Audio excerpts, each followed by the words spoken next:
ఈరోజు 9th month enter అయిన pregnant patient వచ్చారు. మ్యామ్ నాకు 4 days బట్టి సివియర్ కడుపు నొప్పి వస్తుందని వాళ్ళ ఫ్యామిలీ మెంబర్స్ అందరూ కూడా చాలా వరీడ్గా ఉన్నారు. సో ఈ రోజున మనం ట్రూ పెయిన్స్కి ఫాల్స్ పెయిన్స్కి డిఫరెన్స్ ఏంటో మనం తెలుసుకుందాం. ట్రూ పెయిన్స్ రిథమిక్గా ఒక క్రమ పద్ధతిలో ఉంటాయి.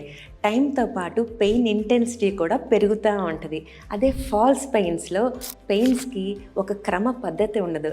టైంతో పాటు పెయిన్ ఇంటెన్సిటీ ఏమీ పెరగదు. పెయిన్స్ వచ్చినప్పుడు రెస్ట్ తీసుకున్నట్లయితే ట్రూ పెయిన్స్ తగ్గవు, ఇంటెన్సిటీ సివియారిటీ పెరుగుతూనే ఉంటాయి. అదే ఫాల్స్ పెయిన్స్ అయితే రెస్ట్ తీసుకున్నట్లయితే దాని తీవ్రత తగ్గచ్చు, ఒక్కొక్కప్పుడు ఆగిపోవచ్చు కూడా.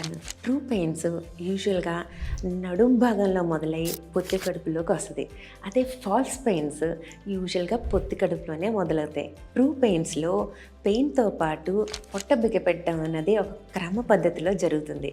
అదే ఫాల్స్ పెయిన్స్లో పెయిన్ తోటి పొట్ట బిగపెట్టడం యూజువల్గా ఉండదు, ఉన్నా అదొక క్రమ పద్ధతిలో ఉండదు. పెయిన్స్తో పాటు మీకు కానీ బ్లీడింగ్ కానీ కింద నుంచి ఫ్లూయిడ్ కానీ లీక్ అయినట్లుంటే అవి నిజమైన నొప్పులే. ఖచ్చితంగా హాస్పిటల్కి రావాలి. మీకు ఏమాత్రం అనుమానం ఉన్నా వెంటనే హాస్పిటల్కి రండి. ఎందుకంటే తల్లి బిడ్డల సంరక్షణ కోసం మేము ఉన్నాం.